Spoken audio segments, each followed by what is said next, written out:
Bonjour et bienvenue dans l'édito de Camille. L'édito de Camille, c'est chaque jour un point sur les actualités publiées sur le site d'Info Chrétienne. Aujourd'hui, lundi 3 mai, nous allons parler de gravir. Nous allons nous intéresser à l'histoire d'un curé anglais qui a escaladé l'équivalent de l'Everest, avant d'évoquer le médecin et pasteur Denis Mukwege, qui vient d'être nommé au conseil scientifique de l'Organisation mondiale de la santé.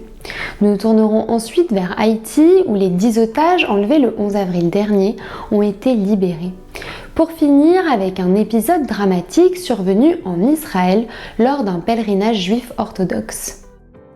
D'après la définition du Larousse, gravir signifie monter quelque chose, une pente ou un escalier par exemple, avec effort. Craig Bentley, vicaire de l'église Saint-Marx à Natland au Royaume-Uni, a rassemblé tous ses efforts pour escalader l'équivalent de l'Everest, en montant et en descendant 500 fois au clocher de son église en une semaine.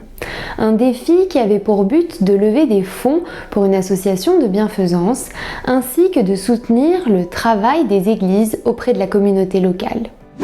Le pasteur et gynécologue Denis Mukwege, prix Nobel de la paix en 2018 pour son action auprès des femmes victimes de mutilations génitales, n'en finit pas de gravir les échelons. Le médecin vient en effet d'être nommé membre du conseil scientifique de l'Organisation mondiale de la santé.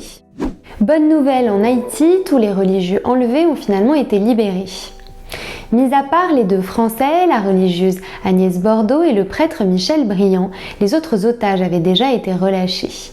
La nouvelle de la libération des religieux français, survenue vendredi 30 avril après 20 jours de détention, a été reçue avec une immense joie et un réel soulagement par la Société des prêtres de Saint-Jacques. Tandis qu'en Israël, les drapeaux sont en berne, après la mort de 45 personnes lors d'une bousculade au cours du pèlerinage de Lag BaOmer, réunissant des milliers de juifs orthodoxes.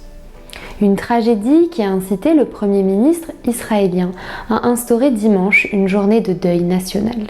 Les actualités du jour nous rappellent que dans la vie, nous gravissons tous des montagnes, qu'elles soient métaphoriques ou pas.